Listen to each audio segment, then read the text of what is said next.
सुंदर मुखादरविंद नेत्रा कृष्णात् परं तत्त्वमहं न जाने।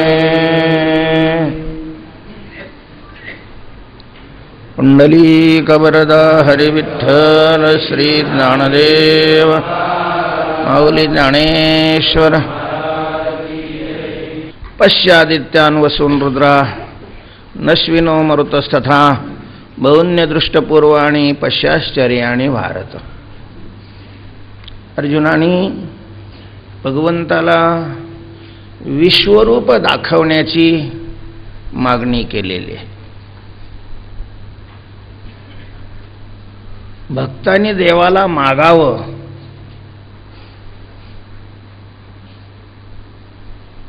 आणि भक्ताची मागणी देवाने अमान्य करावी असं कधीच घडत नाही।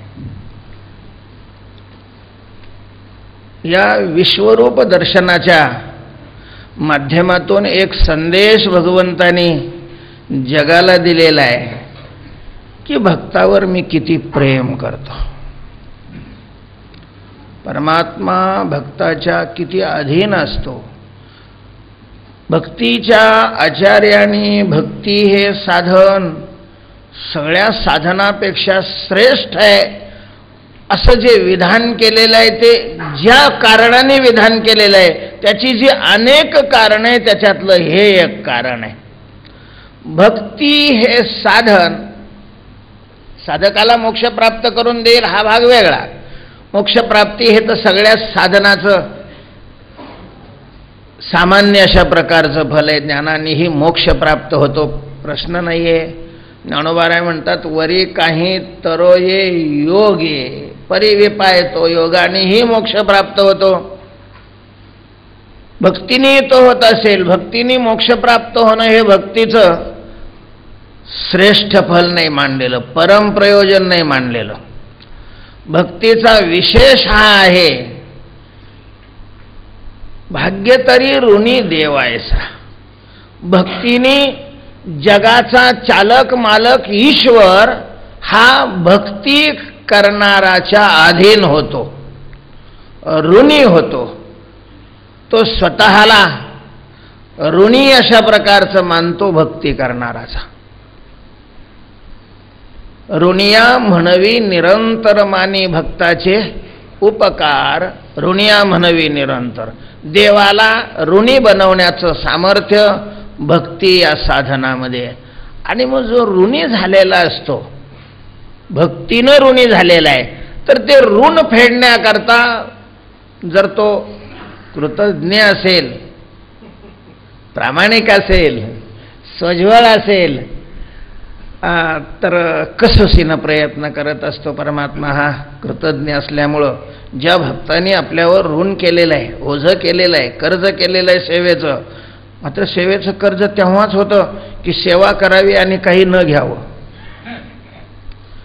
ज्यांनी सेवा कमी करून सेवेपेक्षा जास्त घेतलेलं असतं त्याचं कर्ज नाही त्याच्या नावे पडत राहतं त्याच्याकडेच बाकी असते। पण जे सेवा करतात आणि देवाकडून काहीच घेत नाहीत तो काय म्हणे जीवभाव देवा पायी ठेवणया काही घेत नाहीत। साहजिकच त्या सेवेचं देवावर काय होतं कर्ज होतं। त्या कर्जातून तो मुक्त होण्याकरता मागण्याची आस पाहे मुखाकडे सारखं भक्ताच्या तोंडाकडे पाहत असतो सारखी अपेक्षा करत असतो याने काहीतरी मागावं याने काहीतरी मागावं याने काहीतरी मागावं। इकडं महाराज रांगच्या रांग लागलेली असते 5-6 किलोमीटरपर्यंत असे एवढेले नुसते निवेदन घेतले देवा हे दे देवा ते दे मूर्ख पोरग असलं तरी पास कर आमचं म्हणजे आमची चूक असली तरी आमच्यासारखाच खटला लागू दे मी तुझ्या दर्शनाला आलेलो आहे अमकी तमकी केवढीचे केवढी निवेदनं असतात। नुसतं असं सुद्धा करत नाही वा म्हणूनच का त्याने डोळे झाकून घेतलेले काही कळत नाही। आणि भक्ताला काही अपेक्षा नसते आणि त्यांच्या तोंडाकडे पाहतो, काही मागावं, मनसे काही मागा, मनसे काही मागा. आणि अशा वेळेला जर एखाद्या भक्ताने मागितलं तर त्याची मागणी पूर्ण होते न होते तोपर्यंत हात द्यायला काय करतो, सुरुवात करतो. अर्जुनाचा आणि भगवंताचाही तसाच संबंध आहे. अर्जुनाने नुसती मागणी केली. मागणी करताना अर्जुनाने हे म्हटलं सुद्धा, मन्यसे यदि तच्छक्यम, तुला जर हे मान्य असेल की तुझं ते विश्वरूप पाहण्याची लायकी माझ्यामध्ये आहे. बराच या बाबतीत गोंधळ आहे. देवाचं अस्तित्व मानणारी जी मंडळी आहे, जी शास्त्र आहेत, जे आचार्य आहेत, संत आहेत, त्यांनी देव सर्व ठिकाणी आहे असं मानलेलं आहे. विठ्ठल विस्ताराला जनी. आणि देवाचं अस्तित्वच जे मानत नाहीत ते म्हणतात तुमचा देव सर्वत्र आहे, तर मग आम्हाला दाखवा. देव सर्वत्र आहे हे सांगणारे एक ग्रंथ आहेत. आणि देव दिसत नाही हा अनुभव आहे. पण देव नाही असं मानणाऱ्याचाच तो अनुभव आहे असं नाही. देवाचं अस्तित्व मानणारे जे कमी पडतात ते इथंच कमी पडतात, नाही तर काट्या घेऊन गेले असते. देव नाही मानणाऱ्याकडे लोकांच्या श्रद्धा भरपूर आहे, लोकांच्या श्रद्धा भरपूर आहेत. आणि श्रद्धा ही आंधळीच असते. कोणा वेड्या माणसाच्या डोक्यातून ही कल्पना निघालेली आहे की अंधश्रद्धा निर्मूलन. श्रद्धा म्हणजे विश्वास, आणि विश्वास हा डोळस नसतोच. विश्वास काय असतो? हा अंदाज. त्यांनी सांगितलं आणि ते आपण मान्य केलं, याचंच नाव काय आहे? विश्वास आहे. माझा तुमच्यावर विश्वास आहे, पण तुम्ही कसं झालं हे सांगा. याला काय विश्वास म्हणतात का? हा कसला विश्वास? जो विश्वास आहे, आईनं सांगितलं की बाळा हे चांगलं आहे, नाही म्हटलं मी तपासून घेईन, माझा तुझ्यावर विश्वास आहे पण तपासून घेईन, असं म्हणत असेल तर त्याचा आईवर काय नाही? विश्वास नाही. आणि विश्वास आहे असेल तर आईनं विष दिलं आणि तिनं सांगितलं की बाळा हे विष आहे पण तुझ्याकरता चांगलं आहे, घे. विश्वास असेल तर तो काय करेल? विश्वासही म्हणजे विषही घेईल. तस्मात शास्त्रम प्रमाणंते असं म्हणताना असंच म्हटलेलं आहे. तेव्हा शास्त्रामध्ये श्रद्धेचे प्रकार केलेले आहे, पण अंध आणि डोळस असे नाही आहेत. सात्विक श्रद्धा, राजस श्रद्धा आणि तामस श्रद्धा, त्रिविधा भवती श्रद्धा. देहिनाम सा स्वभावजा.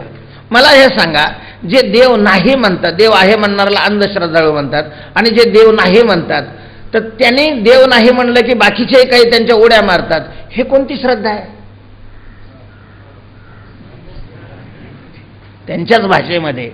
कारण यांनी कुठं संशोधन केलं देव नाहीचं? अलीकडे महाराष्ट्र शासनाने अध्यादेश काढलाय त्याच्याविषयीचा. त्याच्यावर जी कलम आहे त्याच्यामध्ये अतींद्रिय शक्ती मानणं ही अंधश्रद्धा मानलेली आहे. मला हे विचारायचं या मंडळींना, विचारेन ज्यावेळेला प्रसंग येईल, की अतींद्रिय शक्ती नाही हा जो तुम्ही अशा प्रकारचा ग्रह धारण केलेला आहे, हा कशाच्या आधारावर धारण केलेला आहे? तुम्ही अतींद्रिय शक्तीचा शोध केला का? आमचं असं म्हणणं आहे की शक्ती ही अतींद्रियच असते, नाही क्वचित कैश्चित. शक्ती ही कार्याच्या पूर्वी कुठंही आणि कधीही दिसतच नसते. शक्ती ही कार्यावरूनच मानली जाते. शक्ती मुळात अतींद्रियच आहे, इंद्रियच अतींद्रिय आहेत.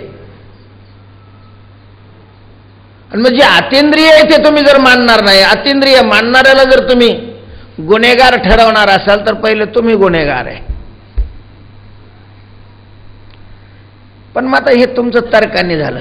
मग जर अतींद्रिय शक्ती संपन्न देव आहे तर मग आम्हाला दाखवा. आता हा आपल्या लोकांनाही काही दाखवता येत नाही, नुसतं आपली श्रद्धा असते. संतांनी सांगितलेलं आहे, शास्त्राने सांगितलेलं आहे, आहे सर्व ठिकाणी, सर्व ठिकाणी. मंदिरात आहे, मंदिरात आहे. माणसं दर्शनाला 3 किलोमीटर जरी उभी राहिलेली असली तरी सामान्य श्रद्धा असते इथं देव आहे म्हणून. मला नाही वाटत विशेष श्रद्धा असते. कारण तसं असतं तर देवासमोर भांडणं केली नसती. एखादा घरातला मोठा माणूस जरी असला तरी बाकीचे बाबा आहेत. एखादी मोठी व्यक्ती असेल तर तिथं मोठ्याने सुद्धा बोललं जात नाही का? बाबा आहेत. आणि तिथं शिव्या दिल्या जातात. याचा सरळ सरळ अर्थ काय आहे? ही श्रद्धा ही कुचकामी श्रद्धा आहे. सामान्य काहीच कामाचं नसतं, सामान्यात कुठलाच व्यवहार घडत नाही, विशेष अशा प्रकारचं असावं लागतं. मग सर्व ठिकाणी देव आहे, तो तुम्हाला देव मंदिरात बी दाखवता येत नाही. ते म्हणतात हे दगड आहे, तुम्ही ज्याला देव म्हणता ते. सर्व ठिकाणी देव आहे, आम्हाला दाखवा. आम्हाला दाखवता येत नाही. त्याचं कारण नाही, आम्ही महाराज ज्यांनी सर्व ठिकाणी देव आहे अशा संतांच्या जवळ पोहोचलोच नाही, गेलोच नाही. सर्व ठिकाणी असणारा देव त्याला ईश्वर अशा प्रकारचं म्हणतात. मंदिरामध्ये असणारा देव आणि सर्व स्वरूप असणारा देव. देवाची ही 3 रूप आहेत. सगुण साकार स्वरूप आहे, ईश्वर स्वरूप आहे जे सगुण निराकार आहे, आणि जे निर्गुण निराकार अशा प्रकारचं स्वरूप आहे. तर या देवाच्या रूपाला पाहण्याकरता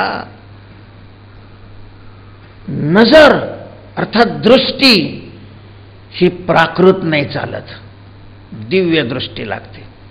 मूर्तीमध्ये परमात्मा पाहण्याकरताही भक्तीचा चष्मा लागतो.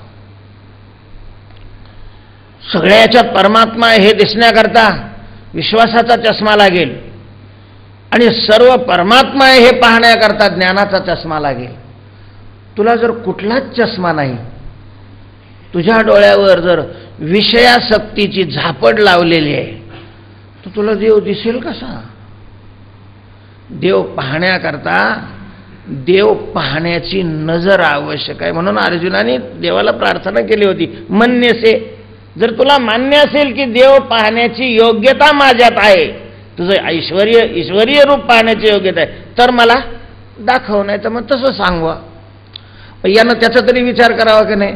पण अर्जुन मागतो याच्यातच हा एवढा आनंदी झाला की मन्यसे याचा विचारही त्यांनी केला नाही, आणि लगेच काय केलं?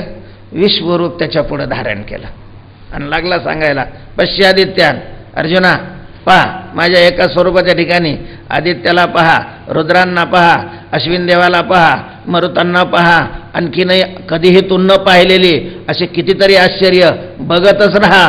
जे तर उन्मिलन होत आहे तिथे, ते तर पसरते आदित्याची सृष्टी, पुढती निमिलनी मिठी देता हाती. माझी दृष्टी, माझी म्हणजे अर्थात विश्वरूपाची जी नजर आहे, ती नजर ज्या ठिकाणी अशी उघडी झाली का लगेच तिथं आदित्याची उत्पत्ती होते. 12 आदित्य उत्पन्न होतात. झाकली की पुन्हा ते सगळे एकत्र होऊन त्याच्यामध्ये विलीन होऊन जातात. वदनीची या वाफेसवे होत ज्वाळामय आघवे, जेथ पावकादिक पावे समूह वसूंचा. माझ्या त्या विश्वरूपाच्या मुखातून गरम अशा प्रकारची जी वाफ बाहेर पडते, तर ती ज्वालामय अशा प्रकारची असते, आणि त्या ज्वालामय वाफेपासून अग्नी 8ही प्रकारच्या वसूंची उत्पत्ती होते. भ्रुलताचे शेवट, कोपे मिळो पाहती एकवट, ते तर रुद्रगणाचे संघाट अवतरत देखो. भ्रुलताचे शेवट, भुवया अशा ताणल्यानंतर ज्या ठिकाणी एकत्र येऊ पाहतात, त्या ठिकाणी 11 एकादश रुद्र अर्थात रुद्रांचे समुदाय तिथं प्रगट होतात. सौम्यतेचा ओलावा, मितिनेनी जे अश्विनी देवा, श्रोत्री होती पांडवा अनेक वायू. शांत अशा प्रकारचा स्वभावालाही विश्वरूपाच्या ठिकाणी काही कमी नाही आहे. शांततेचा ओलावा ज्या ठिकाणी, त्या ठिकाणी अश्विनी देवाची उत्पत्ती होते. विश्वरूपाच्या श्रोत्रेंद्रियापासून अनेक वायू निर्माण होतात. यापरी एकेकाची लिळे, जन्मती सुरसिद्धांची कुळे, ऐशी अपारे आणि विशाळे रूपे ये पाहे. अर्जुना, या विश्वरूपाच्या अवयवाच्या एका लीलेमध्ये म्हणजे हालचालीमध्ये देवाचे समुदाय निर्माण होतात, आणि असे विश्वरूप अपार आणि विशाल असे तू या विश्वरूपामध्ये वेगवेगळी रूपं पहा. जया ते सांगावया वेद बोबडे, पहावया काळाचेही आयुष्य थोकडे, धातयाही परी न सापडे ठाव जयाचा. ज्या विश्वरूपाचं वर्णन करण्याकरता वेद बोबडा झाला, पाहण्याकरता काळाचं आयुष्यसुद्धा कमी पडतंय. ब्रह्मदेवालाही ज्याचा ठाव सापडत नाही, जया ते वेदत्रयी कधी नाही के, 3 प्रकारचे ऋग्वेद, यजुर्वेद, सामवेद, तेही ज्याच्या स्वरूपाचा शेवट इथं आहे असं त्यांनी कधी ऐकलेलं नाही. अशी प्रत्यक्ष अनेक स्वरूप बघ आणि आश्चर्याची कवतिके महासिद्धिभोगी. अत्यंत आश्चर्य अशा प्रकारचं त्या आश्चर्याच्या महासिद्धीचा आनंद तू उपभोग. यह एकस्थम जगत्कृत्स्नम पश्चाद्य सचराचरम मम देहे गुडाकेश यच्चान्य द्रष्टुमिच्छसी. यह या ठिकाणी. कोणत्या ठिकाणी? तर मम देहे, या माझ्या विश्वरूपाच्या देहामध्ये. कृत्स्नम जगत, संपूर्ण जगत. संपूर्ण जगत म्हणजे भारत नव्हे किंवा पृथ्वीवरचे लोक नाहीत. जग शब्दामध्ये जन जायते गम गच्छती, उत्पत्ती आणि विनाशामध्ये जे अंतर्भूत होत आहे हे सगळंच अशा प्रकारचं विश्व, सगळं जग. सचराचरम म्हणजे सजीव आणि निर्जीव, हे सगळंच्या सगळं. अद्य पश्य, आज तू पहा. हे गुडाकेश, हे अर्जुना. च आणि अन्यद, आणखीनही दुसरं. द्रष्टुमी इच्छेची, जे तुला पाहावं वाटतं. तुला वाटलं की हाँगकाँग पाहावा, ते माझ्या शरीरामध्ये पहा. अर्थात जगतातच येतो म्हणा तो. जगत सोडून दुसरं तरी काय राहणार आहे. आणखीन तुला जे जे पाहण्याची इच्छा असेल ते सगळं तुला कुठं दिसणार आहे? माझ्या या विश्वरूपामध्ये दिसेल. या मूर्तीची आकृती रोममुळी देखपा सृष्टी सुरतरुतरवटी तृणांकुर जायचे. ही जी मूर्ती आहे, ही जे विश्वरूप आहे, या विश्वरूपाच्या प्रत्येक रोमाच्या मुळाच्या ठिकाणी एक एक सृष्टी तुला दिसेल. जसं कल्पवृक्षाच्या खाली गवत असतं. कुठल्याही वृक्षाच्या खाली पाऊस पडून गेला की लहान लहान काय गवत उगवतं. तसं प्रत्येक रोमाच्या मुळाशी हे गवतासारखी एक एक सृष्टी दिसेल तुला. अशा किती सृष्टी आहेत? अनंत अनंत अनंत. विज्ञानाला महाराज अजून एका सृष्टीचाही पुरा शोध लागलेला नाही. आणि हे टिमक्या मिरवतात की विज्ञानाने देवाची सिद्धी होत नाही. विज्ञानाची संशोधनं संपलेली आहे का? विज्ञानाने सांगितलं का जगात जेवढं आहे त्याचं संशोधन झालेलं आहे, आता आमचं काम संपलेलं आहे. तुम्ही आज देव नाही म्हणून कायदा काढाल आणि उद्या विज्ञानाने जर देव आहे असं सिद्ध केलं तर देव मानणाऱ्याला, गुन्हेगार ठरवणाऱ्याला तुम्हाला काय करायचं? तुम्हाला कोणती शिक्षा देणार? जे विज्ञान अजून रांगत आहे, अजून कितीतरी शोध लागायचे आहेत महाराज. सृष्टीचं जे वर्णन पूर्वीच्या शास्त्रामध्ये, पुराणामध्ये आहे, त्या प्रत्येक घटकाचे काही गुलाबराव महाराजांनी त्यांच्या ग्रंथात सांगून ठेवलेलं आहे की आतापर्यंत फक्त पाण्यावर संशोधन केलेलं आहे, ऊर्जेवर करू लागले. आता ज्या वेळेला आकाश तत्वाचं संशोधन होईल आणि आकाशाची शक्ती मानवाच्या उपयोगाला येईल, त्यावेळेला अत्यंत आश्चर्यकारक अशा प्रकारचे कार्य घडतील. असे अजून विज्ञानाला फार शोध करायचे आहेत. विज्ञान आज जे शोध लागलेले आहे, उद्या एखादा वैज्ञानिक ते शोध चुकीचे आहे असंही ठरवू शकतो. कारण हे शोधही सिद्धांतमय झालेले आहेत असंही नाही. आणि त्या विज्ञानाला अजून दिसलं नाही म्हणून देवच नाही असं मानणाऱ्याच्या बुद्धीची क्यू करावी. तेव्हा या विश्वरूप भगवंताचे जे विश्वरूप आहे, ऐश्वरीय रूप आहे, त्याच्या एका एका रोमाच्या बुडाला सृष्टी, अनेक सृष्टी आहेत, अनेक सृष्ट्या. ब्रह्मांड म्हणजे एक सृष्टी, असे अनेक ब्रह्मांड आहेत, अनंत ब्रह्मांड आहे. एके रोमी ऐसी धेंडे तुकोबारीने म्हटलेलं आहे. वातायनाचे नि प्रभासे उडत परमाणू दिसती जैसे भ्रमत ब्रह्मकटाह तैसे अवयव संधी. जसं खिडकी उघडल्यानंतर खिडकीतून सूर्याचं ऊन जर मध्ये आलं तर तो उन्हाचा पट्टा असा पडतो आणि त्या पट्ट्यात आपण पाहिलं तर लहान लहान लहान लहान कण असे फिरताना दिसतात. असा हात लावला तर स्पर्श नाही जाणवत, फक्त काय होतात ते दिसतात. ते जसे फिरताना दिसतात तसे विश्वरूपाच्या अवयवाच्या मध्यभागी असे अनंत ब्रह्मांड फिरताना दिसतील तुला. बघ,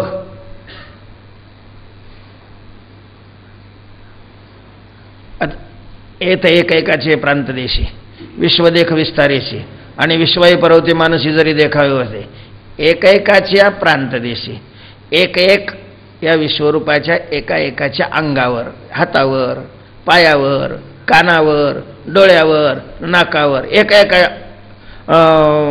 अंगावर विस्तारेशी विश्व देखे, विस्ताराने विश्व पहा आणि विश्वाई पर्वते मानसी जरी देखावेवरती आणि विश्वाच्याही पलीकडे बघावं आपण असं जर तुला मनात वाटत असेल तर ये विषयीचे काही येत सर्वता साकडे नाही, सखे आवडे ते माझी या देई दे कसे तो, तर याही विषयीचं इथं काहीही अशा प्रकारचं संकट नाही.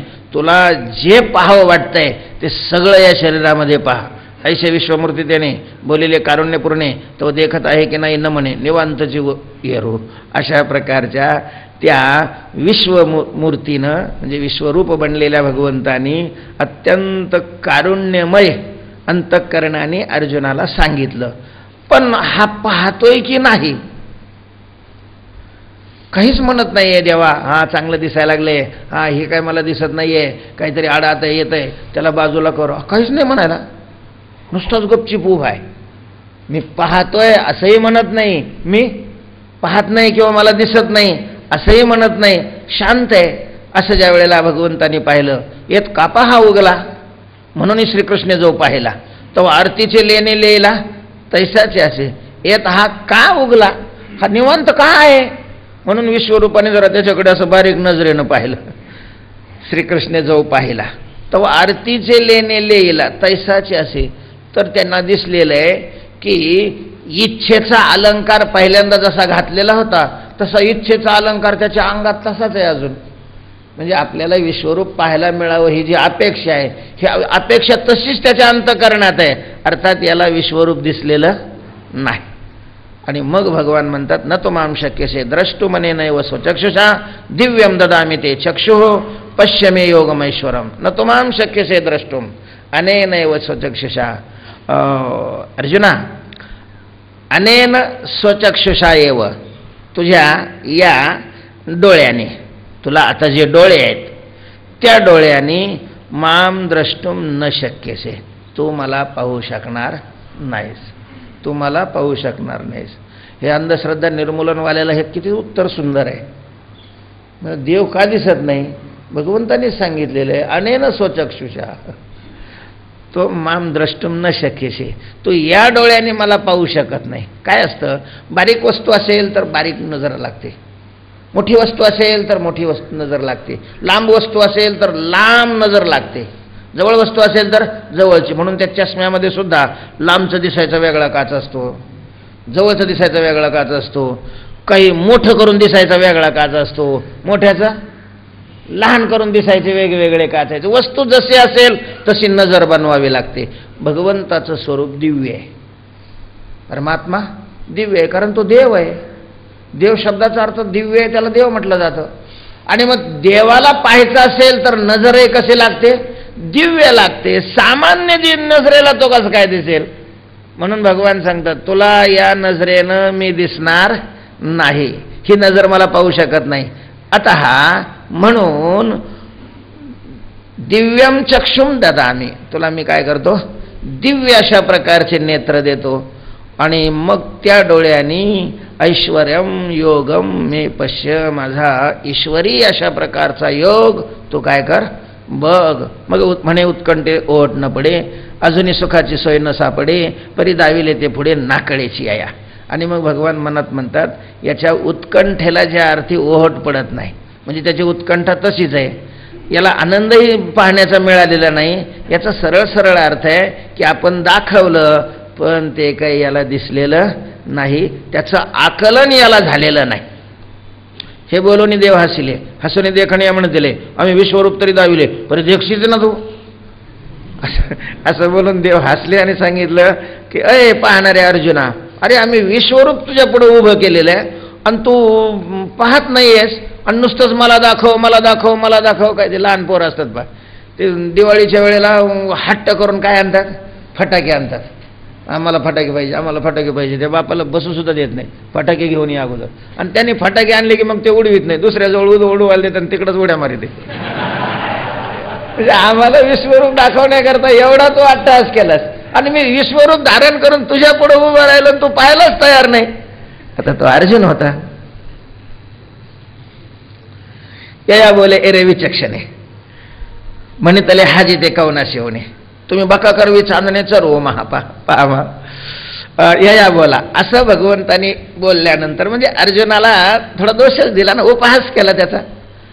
मग आता हाही बुद्धिवान होता ना, विचक्षण, विशेष अशा प्रकारची बुद्धी ज्याला प्राप्त असते, विचक्षण आहे.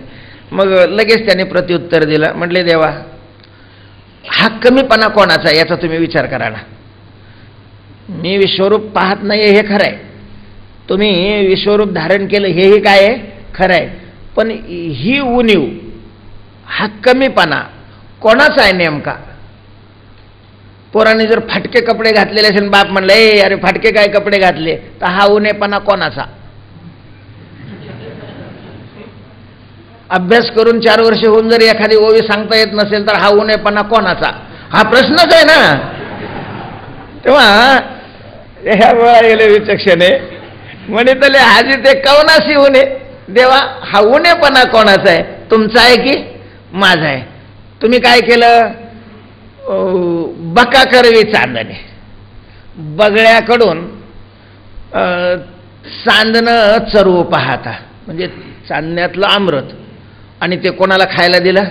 बगळ्याला. आता बगळा कस काय चांदणं खाईल? त्याच्याकरता काय पाहिजे? राजहंस. अगोदर त्याला राजहंस बनवायला पाहिजे होतं आणि नंतर चांदणं खायला द्यायला पाहिजे होतं ना. हा हो उठोनी आरिसा आंधळ्या दाऊ बैसा, बहिर्या पुढे ऋषिकेशा गाणेव करा. तुम्ही काय केलं, नवा आरसा आणला, त्याला निरमा टाकून चांगला स्वच्छ केला, अगदी लकलकीत केला, अंधारला आंधळ्यासमोर बघ कसा दिसतोय तुझा चेहरा. आता काय बदलतो नाही का? लता दिदीला निमंत्रित केलं, कशा करता? बापाच्या वाढदिवसाच्या निमित्तानं. म्हाताऱ्याला तिथं नेऊन बसवलं. ते बऱ्याच वेळ झाला, अर्धा तास झाला तरी तो मग लागला पोराला विचारायला, ही काहून बाई म्हणीनं गेली, कशाला आणलं हिला?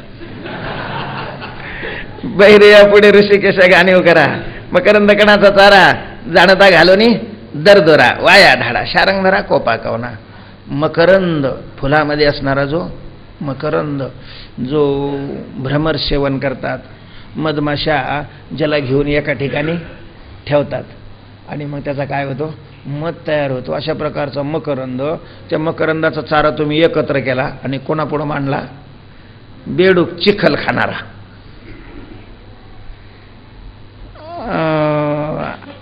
विनाकारण तो व्यर्थ प्रयास आहे अशा प्रकारचं करणं. आणि तसा तुम्ही व्यर्थ प्रयास केला आणि पुन्हा आमच्यावरच रागावता. आता याच्यात माझा काय दोष आहे? जे अतींद्रिय म्हणून व्यवस्थिले, केवळ ज्ञानदृष्टीच्या भागा फिटले, ते तुम्ही चर्मचक्षु पुढे सुधले, मी कैसे नाही देखे? जे स्वरूप अतींद्रिय म्हणून व्यवस्थिले, वेगळं केलेलं आहे, ज्याच्यावर शिक्का मारलेला आहे, हे कसं आहे? अतींद्रिय. अतींद्रिय, अतींद्रिय शब्दाचा अर्थ इंद्रियाचा विषय न होणार. अशा अनेक वस्तू आहेत की ज्या इंद्रियाला काय होत नाहीत, गोचर होत नाहीत. स्वरूपाने इंद्रियाला, इंद्रियच मुळात इंद्रियाला गोचर होत नाहीत. मगच मी सांगितलं, जगामध्ये अशा कितीतरी वस्तू आहेत ज्या आपण मान्य करत असतो, पण त्या काय नसतात, इंद्रिय गोचर अशा प्रकारच्या नसतात, अतींद्रिय आहेत त्या. आणि हे विश्वरूप हे अतींद्रिय म्हणून त्याच्यावर शास्त्राने शिक्का मारलेला आहे, अतींद्रिय म्हणून व्यवस्थिले.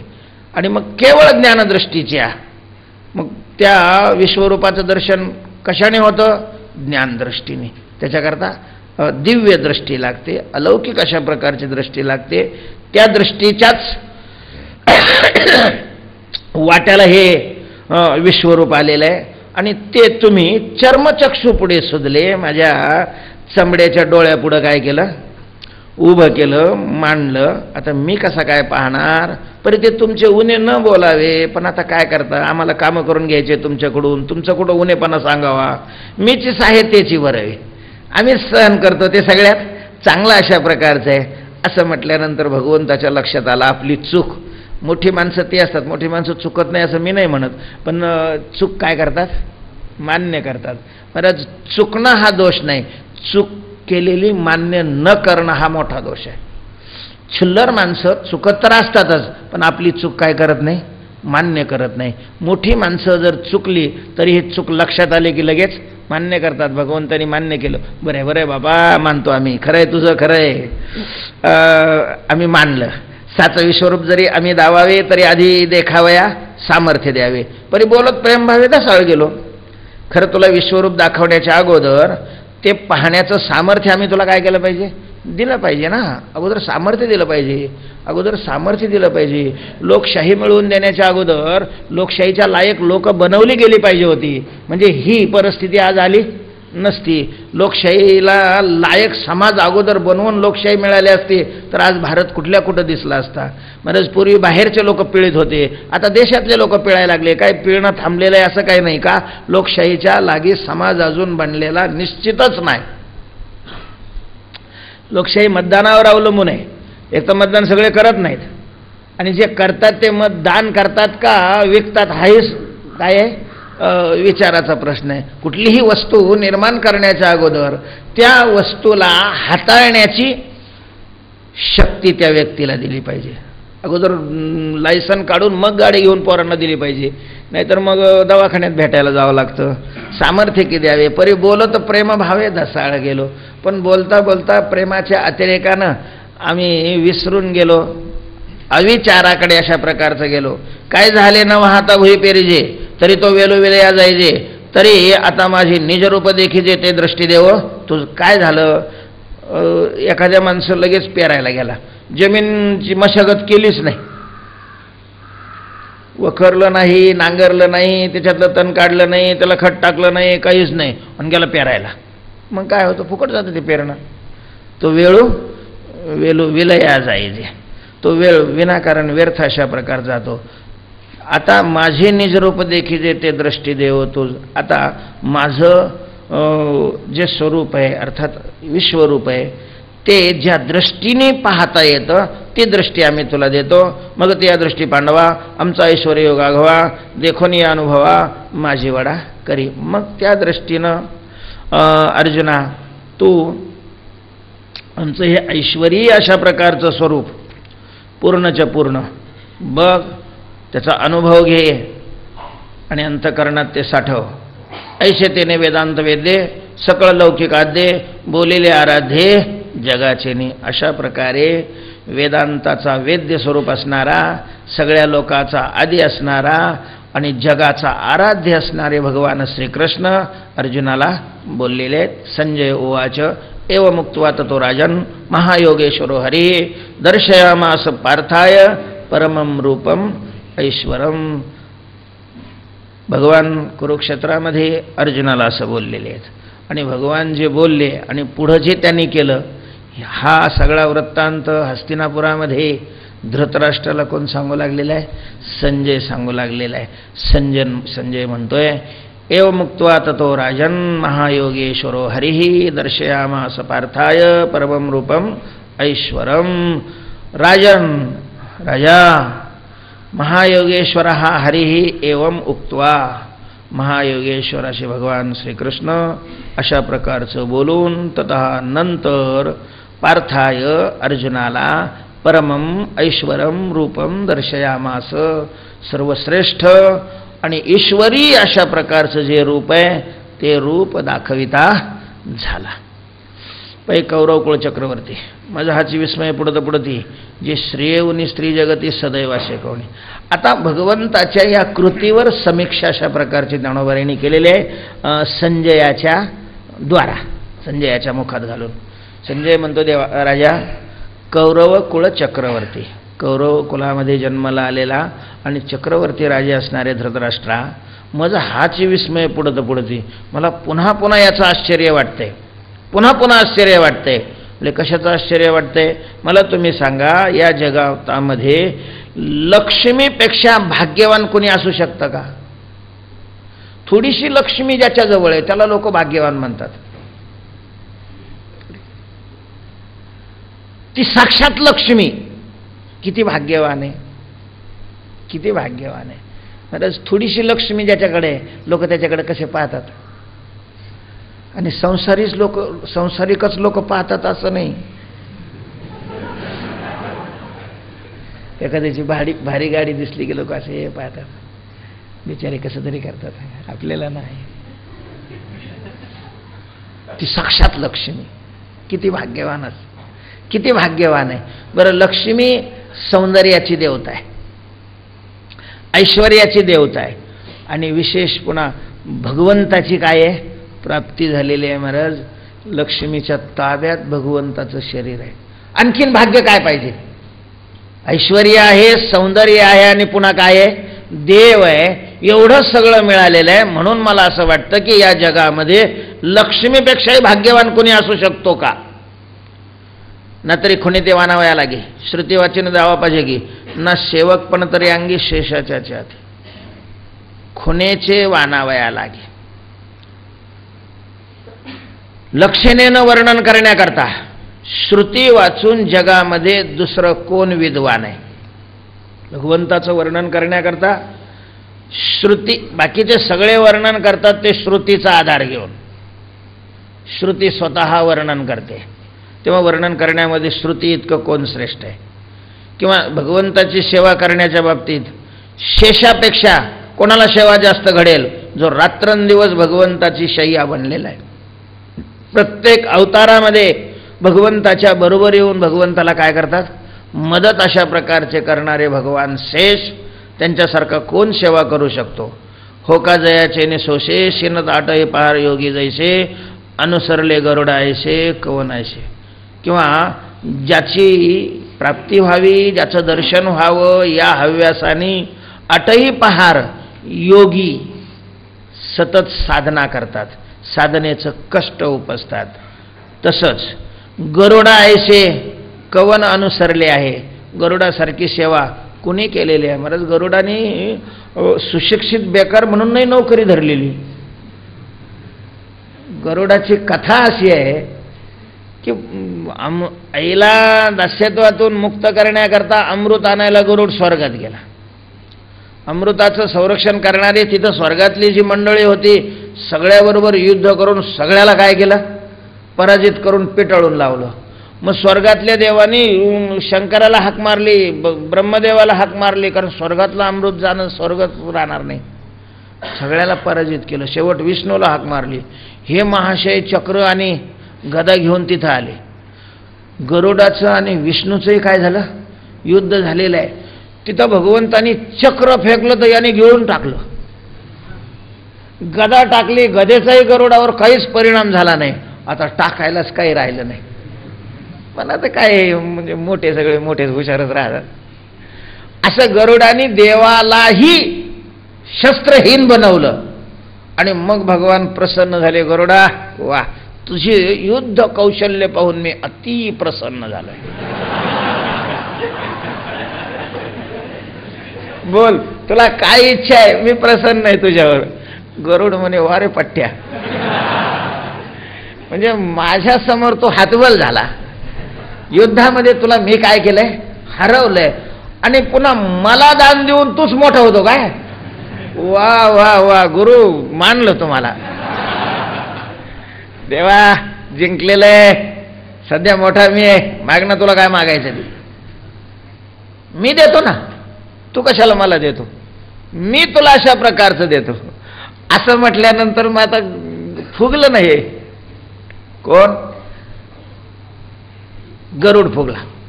भगवंताने सांगितलं, ठीक आहे बा, खरंच आहे, तुम्हाला युद्धामध्ये जिंकलेलं आहेस, मी लहान आहे, तू काय आहेस, मोठा आहेस, पण मग मी मागल ते द्यावं लागेल तुला, पण प्रश्नच नाही आहे. जे मागायचे तुला माग, तू मागशील ते काय करीन मी, निश्चित स्वरूपामध्ये देईन. पण ठीक, मान्य केलं. आणि मग भगवंताने मागितलं, गरुडा, का नाही, मला प्रवासाचा खूप त्रास होतोय, तेव्हा माझं वाहन बन तू. आता हा पहिलाच शब्द देऊन बसलेला होता. मला अलीकडची गोष्ट वेगळी आहे. शब्दाला पूर्वी फार मानत होते माणसं. प्राण जाये परी वचन न जाये. आपण देतो म्हटलेलं आहे आणि भगवंतानी काय मागितलेलं आहे आपल्याला, वाहन हो. बरं बाबा म्हणे, मग आता काय. आणि मग निष्ठेनं अशा प्रकारची गरुड आजपर्यंत भगवंताची काय करतायत, सेवा करतायत. म्हणून ज्ञानोबाराय म्हणतात की गरुडासारखे भगवंताची सेवा करणारं दुसरं कोण आहे. नाविलाज म्हणून तो सेवक नाही झाला, उदार होऊन अशा प्रकारचा सेवकपणा त्याने आपल्याकडे घेतलेला आहे. आता हे उदाहरण कोणाची, एक लक्ष्मी आहे, श्रुती आहे, वेद आहे, शेष आहे, योगी आहेत आणि गरुड आहेत. साधना करून भगवंताच्या काय झालेले, ते जवळ गेलेले आहेत, भगवंताशी आपलंसं केलेली मंडळी आहे. पण ज्ञानोबाराय म्हणतात हे सगळेच बाजूला फेकले गेले महाराज. एवढी भाग्यवान असणारी लक्ष्मी ती बाजूला फेकली, एवढा शेष सेवा करणारा तो बाजूला फेकला गेला, वेद त्याला बाजूला फेकलं गेलं, गरुड, योगी हे सगळेच काय झाले, बाजूला फेकले. आगवेची एकीकडे ठेवले एका बाजूला. आणि सापे कृष्ण सुखा एकंदरे झाले सांप्रत. आज सगळ्या भगवंताचा जो आनंद आहे, भगवंताचं जे सुख आहे, ते सगळं सुख एकवटलं. पहिलं वाटून वाटून होतं, आता सगळं एकत्र झालं. कधीपासून, जे दिवशी हुनी जन्मले पांडव आहे, ज्या दिवशी पांडव जन्माला आले तेव्हापासून हे सगळे बाकीचे एका बाजूला फेकले गेले आणि भगवंताचं सुख पांडवाकरता काय झालं, एकवटलं गेलं, इकडं पांडवाकडे झुंकलं. पांडवामध्ये पाचायात अर्जुना, श्रीकृष्ण सावियाची झाला अधीना, कामुक का जैसा अंगना अपयता कीजे.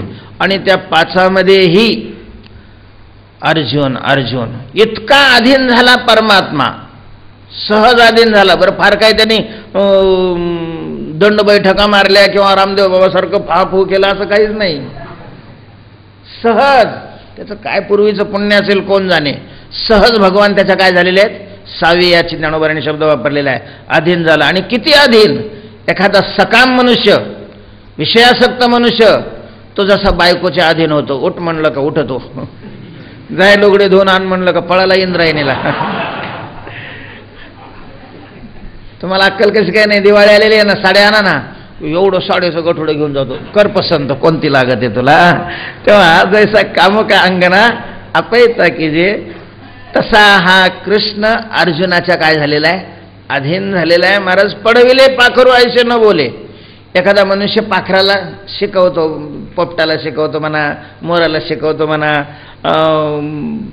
असं बोलायचं शिकवलं जातं. आणि मग त्यांनी सांगितलं बोल की लगेच ते बोलायला लागतं. पण कधी कधी ते पाखरं रुसून बसतात, बोल ना, नाही बोलत. ते कधी एखाद्या घरी गेलो आपण, ते लहान पोरगं असतं, मग ते घरच्याला मोठं कौतुक राहतं त्या पोराचं. ते पाया पडतात, बाळ महाराज आले, पड ना पाया. ते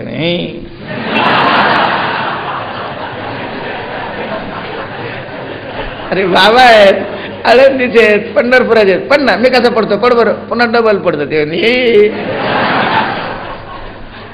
आपल्याला सपातनी करायला लागते, जाऊ द्या बाबा, त्याला काय कळतं, त्याला लहान आहे तो अजून, त्याला कसं तरी वाटतं, याला जन्म दिला, या वडव्याला खाऊ पिऊ घालतोय मी, आणि हा माझा बाबा देखत काय करतो, अपमान करतो. आता पोराजवळ प्रेम असल्यामुळं तसं म्हणत नाही, तो भाग वेगळा. पडविले पाखर व्हायचे न बोले, शिकवलेलं पाखरू सुद्धा असं बोलत नाही. क्रीडा मृगही तैसा न चाले, शिकवलेला एखादा पशु तो सुद्धा कधी कधी शिकवणाराची अवहेलना करतो. पण अर्जुनाची कधीही भगवंताने काय केली नाही, अवहेलना केली नाही. कैसे दैव येत सुरवाडले ते जाणू नये. ज्ञानोबाराय म्हणतात या अर्जुनाचं भाग्य कसं या बाबतीत अनुकूल झालेलं आहे काहीच कळायला तयार नाही, काहीच कळायला तयार नाही महाराज. अर्जुनाच्या एवढा अधीन परमात्मा होऊन गेलेला आहे, एवढा अधीन होऊन गेलेला आहे की ज्याचं वर्णन करता येत नाही. म्हणजे छडक्यात सांगतो, भगवान आणि अर्जुन सहज वनभोजनाला म्हणून दोघंच गेले रथ घेऊन. मस्त घनदाट झाडं पाहिलेले आहेत, उन्हाळ्याचे दिवस आहेत, रथ उभा केलेला आहे, बसले, डबे फिबे काढले, ह्या भाज्या त्या भाज्या, जेवण वगैरे व्यवस्थित झालं, भरपूर जेवण झालं, आळस आला. आणि ते मग सगळंच आता ते पडलं ना, ते कुणी उचलायचं, त्याला अर्जुनाला वाटलं सुभद्रेला आणलं असतं बरोबर तर डोक्याचा ताण नसता राहिला. असं सहज त्याला सुभद्रेची काय आली आठवण आली. आठवण आल्याबरोबर हा म्हणे का रे अर्जुना काय आलं तुझ्या मनामध्ये? तर सावध झालं. नाही कुठं काय हा तुझा चेहरा जरा हे सांगतोय पेका पडलेला आहे. खरं सांग ना काय आली आठवण? काय नाही म्हटलं पाणी प्यावं असं वाटत होतं. मग म्हणके तसं पाणी लागतं म्हणून. लगेच त्याने झारी घेतली आणि पाणी आणायला गेला. पाणी आणायला तो खाली गेल्याबरोबर पाणी घेऊन सुभद्रा आली. अर्जुनाने पाहिलं चमकलं सुभद्रे तू कशी काय इथं आली? आणि तुम्ही नव्हती का माझी आठवण केली? मी तुझी आठवण केली पण तुला कशी काय कळाली? ते म्हणे माझ्या भावाला सगळ्या जगाच्या मनातलं कळतं, मला काय माझ्या नवऱ्याच्या मनातलं कळा नाही गेलं. सगळे ती भांडे भेंडी आवरले आणि पाणी दिलं. ते म्हणे आवरलेलं तू जाय बरं निघून, तो येईल आता पाणी आणायला गेलेला आहे. ठीक आहे म्हणते. ती गेली आणि तो आला. आल्याबरोबर ह्याला वाटलं काय पाहिलं का काय? म्हणून अर्जुनाने विचारलं तेव्हा कोणी भेटलं काय? तो म्हणे कोणी आलतं काय? जाता जाता सुभद्रेने आठवण म्हणून अर्जुनाच्या बोटातली अंगठी मागितली होती. आणि मग ती 2-4 दिवस झाल्यावर मग एक दिवशी संध्याकाळी ते म्हणजे सुभद्रे काय अरे ती अंगठी दे ना तू आणली होती. असं तुला काहीच माहिती नाही. कोणी अंगठी कायची अंगठी? त्या दिवशी तू नव्हती आली का आम्ही ज्यावेळेला वनभोजनाला गेलो त्यावेळेस तो, आणि त्यावेळेस अंगठी दिली ना कायची अंगठी म्हणते? ती म्हणे मी कधी आले तिकडे? तुम्हाला काही वेळ फिरला काय? घेऊन आले का आज तुम्ही? अर्जुन चिडला. ए बाई तू बऱ्या बोलाने अंगठी देतेस की नाही? रागावला. इतक्याच दरवाज्यावर थाप पडली. अर्जुना काय नाही आता कसं काय नाही म्हणे. सुभद्रेनं दरवाजा उघडला. का रे भांडणं चालू होती का तुझी? अहो हे म्हणतात की मी अंगठी दिली वनभोजनाला. मी कधी आले त्यावेळेस मला माहिती नाही तुम्ही कुठे गेले ते. का रे अर्जुना ही कधी आली होती आणि मग मला कसं काय माहिती नाही? तर मग अर्जुनाने खाली मग यांनी खिशातून काढून दिली. ही तर नाही तुझी अंगठी. म्हणजे तो सुभद्रा बनला. अर्जुना करता त्याचे नुसतं मनात आल्याबरोबर स्वतः काय बनला? सुभद्रा म्हणजे त्याची बायको बनला. कोणाची?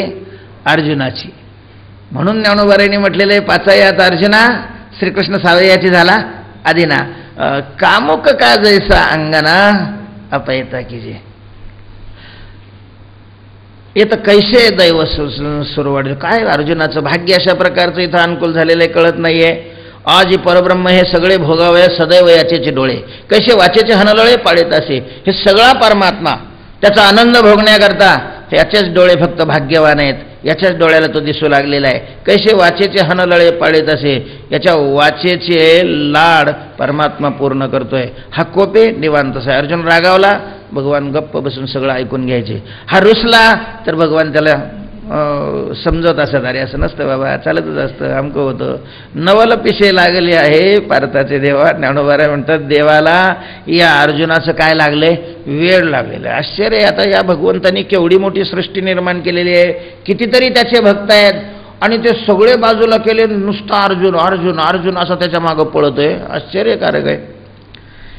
एरवी विषय जिनोनी जन्मले जे शुकाधिक दादुले ते विषयाची वाणिता झाले भाटी याचे. आता शुकाचार्य काही सामान्य आहेत का?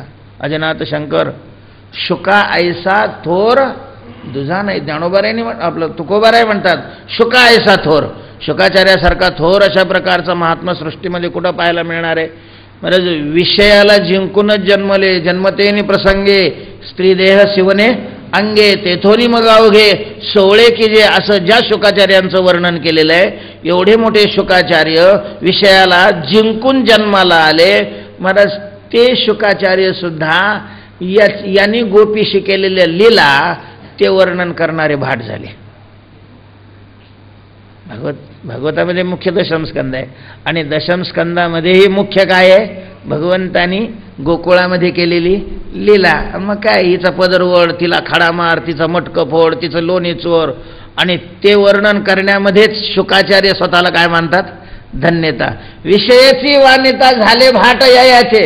त्याच्या विषयाचं वर्णन करण्यामध्ये स्वतःला भाट बनवून घेतलेलं आहे कोणी?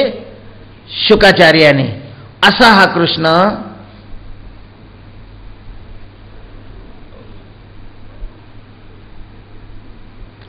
हा योगी याचे समाधिधन की होऊन ठेले पार्थाधीन या लागी विस्मय माझे मन करीत अशा. वास्तविक हा परमात्मा ज्यांनी सर्वस्वाचा त्याग करून यम नियम प्राणायाम प्रत्याहार धारणा ध्यान आणि समाधी ही साधना करून किंवा भक्तीची साधना करून अंतःकरणामध्ये अखंड ज्याचं ध्यान करतात, पारमार्थिक माणसाचं धन पांडुरंग असतो.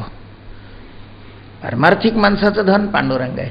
लौकिक विषयी माणसाचं धन वेगळं आणि पारमार्थिक माणसाचं धन वेगळं. धनघरी पांडुरंग अभंग जे सरेना, असा हा परमात्मा आहे. आणि या अर्जुनाच्या अधीन झालेला आहे हा.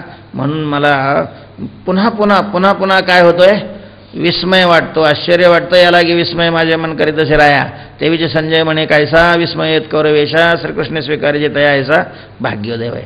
आणि काय आता याच्यात तरी आश्चर्य करण्यासारखं आहे, कारण भगवंतानी ज्याचा अंगीकार केला, स्वीकार केला, हा माझा आहे असं म्हटला का त्याच्या भाग्याचा असाच काय होतो, उदय अशा प्रकारचा होतो. त्याने कोणाचाही अंगीकार करावा. अंगीकार ज्याचा केला नारायणे निंदेतेही तेने वंदे कीजे, भाग्योदय होय. म्हणून तो देवाचा राहू म्हणे पार्थ तुझ दृष्टी देव जया विश्वरूपाचा ठाव दे कशी तू. म्हणून तो देवांचा राजा असणारा भगवान कृष्ण अर्जुनाला म्हटलेला आहे की अर्जुना, आता मी तुला काय देतो, दिव्य दृष्टी देतो की ज्या दृष्टीनं हे विश्वरूपाचं ठिकाण तू व्यवस्थित पाहशील. ऐशी श्रीमुखवनी अक्षरे निगती ना जाऊ एकसरे तव अविद्येचे अंधारे जाऊ नये. भगवंताच्या तोंडातून नुसती अक्षरं अशी निघतात ना निघतात की दिव्यम ददामी ते चक्षुः. त्या अक्षर, त्याला काय अक्षर म्हणावं, ज्ञानोबराय वर्णन करतात. ती अक्षर बाहेर पडल्याबरोबर अविद्येचा अंधार असा सगळा दूर दूर दूर होऊ लागलेला आहे. ते अक्षरे नव्हती देखा ब्रह्म साम्राज्य दीपिका अर्जुना लागे चितकळिका उजळलिया. श्रीकृष्ण ती अक्षर नाहीत, संतांच्या वाङ्मयातले अक्षर नाही आहेत महाराज. भगवंताला दाखवणारे त्या दिवट्या आहेत, दिवट्या. आम्ही अनधिकारी असल्यामुळं काय, प्रकाश अंधकार नष्ट करत असला तरी प्रकाशाला हा डोळस लागतो. आंधळ्या माणसाच्या हातात मशाल दिली, जा म्हटले आता इंद्राणीवर घाटाने तुम्हाला काही अडचण नाही येणार. आता त्याला काय उपयोग आहे त्या मशालीचा. आंधळ्या माणसाच्या हातात दिलेली मशाल कामाची नाही, आणि डोळस माणसाला मशाल नसलेली त्याचे डोळे कामाचे नाही. म्हणजे मशालही लागते आणि डोळसपणाही लागतो. तसं सद्गुरूंची कृपा अर्थात संत वाङ्मयही हवं आहे आणि आमचं चित्तही काय हवं आहे, शुद्ध अशा प्रकारचं हवं आहे. तर ती अक्षरं नाहीत. ब्रह्म साम्राज्य दीपिका, ब्रह्माच्या साम्राज्याला प्रकाशित करणारे ते काय आहेत, देवट्या आहेत, देवट्या. अर्जुनाला गी चितकळिका उजळलिया श्रीकृष्णे. अर्जुना करता या चितकलिका, चैतन्याच्या म्हणजे ज्ञानदिवा ज्ञानदीप हा भगवंतानी प्रज्वलित केलेला आहे. मग दिव्य चक्षु प्रकाश झाला, तया ज्ञानदृष्टी फाटा फुटला, यया परिदाविता झाला ऐश्वर्य आपुले. भगवंतानी कृपा केल्याबरोबर दिव्य चक्षु प्रकाश झाला. त्याचे चक्षु दिव्य झालेले आहेत, त्याचा प्रकाश त्याच्यासमोर फैलावलेला आहे. त्याला आहे त्याच नजरेला विशेषत्व आलं, म्हणजे ज्ञानदृष्टी प्राप्त झाली. ज्ञानदृष्टीचा त्याला फाटा फुटलेला आहे, अर्थात वाढीव ज्ञान प्राप्त झालेली आहे. जसे चष्मा लावल्याबरोबर दृष्टीला फाटा फुटतो तसा या परिदाविता झाला ऐश्वर्य आपुले. याप्रमाणे आपलं ऐश्वर्य परमात्मा अर्जुनाला दाखवते झाले. हे अवतार जे सकळ ते जे समुद्रीचे का कल्लोळ, विश्व हे मृगजळ जया रश्मी स्वदेशी. कसं आहे ते विश्वस्वरूप, कसं आहे ऐश्वर्य भगवंताचं, तर आतापर्यंत जे भगवंतांनी अवतार घेतलेले आहेत, मत्स्य कच्छ वराह नरसिंह परशुराम राम वामन कृष्ण, हे सगळे अवतार ते ज्या समुद्राच्या लाटा आहेत, लाटा. अवतारातलं भगवंताचं स्वरूप म्हणजे लाट स्वरूप आहे आणि विश्वरूप म्हणजे काय आहे, समुद्र आहे, समुद्र. एवढा फरक आहे त्याच्यामध्ये आणि त्याच्यामध्ये. किंवा विश्व हे मृगजळ जया रश्मीस्तव दिसे. विश्व हे मृगजळ आहे आणि ज्या अधिष्ठानावर ते प्रतितीला येते, जे अनादि भूमिके निटे चराचर हे चित्र उमटे, आपण पे श्री वैकुंठे दाविले दया. जे अनादि भूमिके निटे, तर ज्या अनादि अशा प्रकारच्या भूमीवर किरणाच्या योगाने निटे निटे अर्थात स्वच्छ अशा प्रकारचं चराचर चित्र उमटे. हे चराचराचं चित्र दिसू लागतं, उमटलं जातं. अशा प्रकारचं आपलं जे स्वरूप आहे ते भगवंतानी अर्जुनाला दाखवलेलं आहे. मागा बाळपणी येणे श्रीपती, जै एक वेळ खादली होती माती, तै कोपोनिया हाती यशोदा धरीला. तर हे या विश्वरूपाचा काही अंश, सगळं विश्वरूप नव्हतं दाखवलं, काही अंश दाखवला होता. कधी? मागे. केव्हा मागे? गोकुळामध्ये भगवान बाललीला करत असताना. येणे श्रीपती, एक वेळे माती खादली होती. या लक्ष्मीपती भगवंतानी एकदा काय खाल्ली? माती खाल्ली. माती माती आणि श्रीपती माती खाल्ली. म्हणजे इकडं लक्ष्मीचा पती म्हटलंय आणि तिकडं काय खाल्ले म्हणतात? माती. आता ज्यांनी भगवंताला ओळखलेलं आहे, भगवान रांगत असले काय आणि मांडीवर असले काय ते पाहत असताना कोणत्या नजरेनं पाहणार? भगवान या नजरेनंच पाहणार आहे ना, म्हणून त्याला श्रीपती म्हटलेलं आहे. आणि त्यांनी बाललीला करत असताना माती खाल्ली. गोकुळामध्ये 9-10ची वेळ असेल सकाळची. सवंगड्याबरोबर भगवान खेळत होते. गोट्याचा खेळ चालू होता. पूर्वी खूप वेगवेगळे खेळ होते. आणि मग गडी वाटलेले. एका गटाचा नेता कृष्ण, दुसऱ्या गटाचा नेता बलराम. दोन्हीकडे पाटील लागतात, मग जरा मजा येते त्याच्यामध्ये. दोन गट, याच्याकडे काही पोरं त्याच्याकडे काही पोरं. मग ती उन्हाळी पावसाळी केली. त्याच्यामध्ये बलरामाच्या गटाने ते जिंकलं आणि मग ते खेळायला लागले. आणि कृष्णाच्या गटाची पोरं त्यांच्या खेळावर लक्ष ठेवित होते. असा खेळ रंगात आला. सगळे पोरं खेळात रंगलेले. असं याने पाहिलं, आपल्याकडं कोणाचंच लक्ष नाही वा. लगेच तिथं त्या रस्त्यावरच असलेला एक मातीचा एवढा खडा, कारण गोकुळामध्ये फार बारीक माती आहे. दगड तुम्हाला सापडणारच नाही तिथं, सगळे मातीचेच अशा प्रकार छोटे छोटे. सकाळी महाराज झाडायचं ठरलं तर किमान फरशीवर एक बोटाचा थर येतो मातीचा, एवढी माती आहे तिकडं बारीक. ते त्याने उचलला खडा आणि टाकला तोंडात बा. आता पोरं खेळत होते पण ते याला विसरलेले नव्हते, कारण ते गोकुळातले होते ना. देवाचा भक्त देवाला कसं काय विसरेल? मग तो खेळत जरी दिसला तरी देवाला विसरत नाही. बस पोरांनी पाहिलं यांनी माती खाल्लेली आहे, पोरांनी खेळ दिला सोडून पळाले. त्याच्यातले काही पोरं कुठं? यशोदेला सांगायला. मैया मैया मैया. काय झालं रे बाळानो? आता हे काही नवीन नव्हतं, तक्रारी आहे ना. एक सारीत आहे तो पुढे उभे, एक सारख्या तक्रारी, तिला दिवसभर त्याच्यातच जायचा. ही गवळण आली, यशोदे काय झालं बघ ना, कृष्णाने लुगडं फाडलं. काही करायचं महाराज, तो काही करायचा.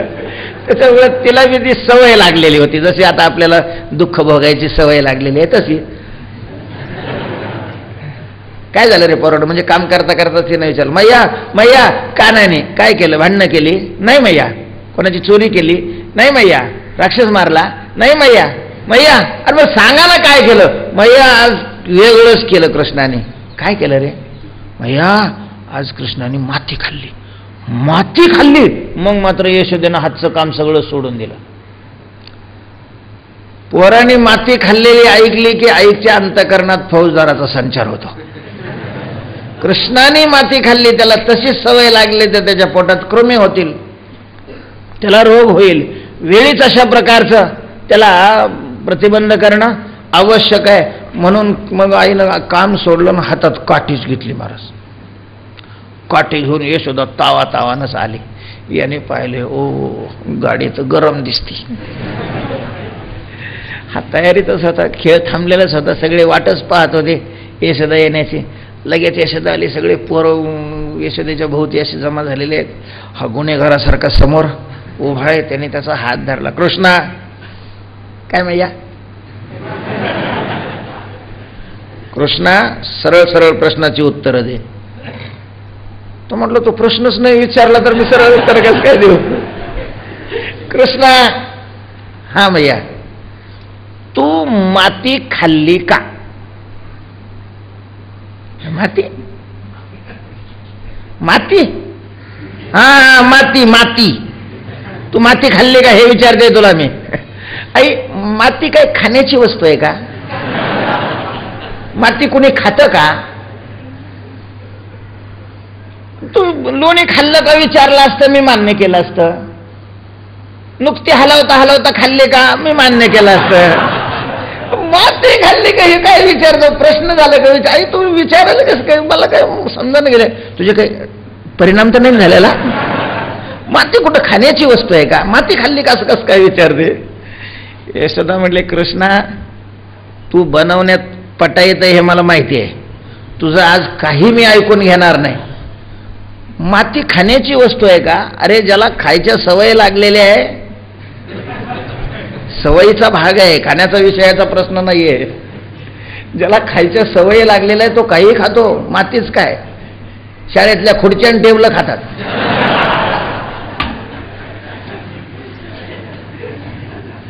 संडास संडास खातात अख्खे टाक्यासह मंजूर झालेले. रोडवरचं डबर खातात, डांबर खातात, ऊसाची मळी, कारखान्याचे ते हे स्वत्रे काय खात नाही सांग ना कृष्णा. चारा खाऊन तो तुरुंगात जातो. त्याच्यामुळे ते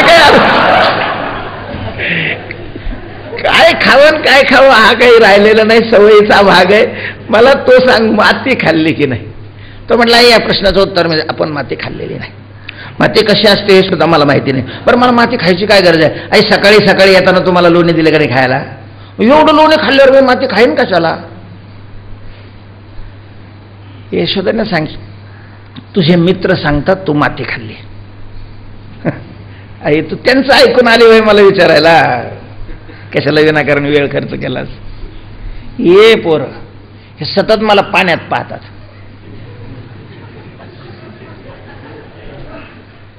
आई म्हणे त्यांचं तुझ्यावर एवढं प्रेम आहे, तुला पाण्यातच का पाहतात? आई ते नुसतं पाण्यातच पाहतात असं नाही, प्रत्येक वस्तूत मला पाहतात.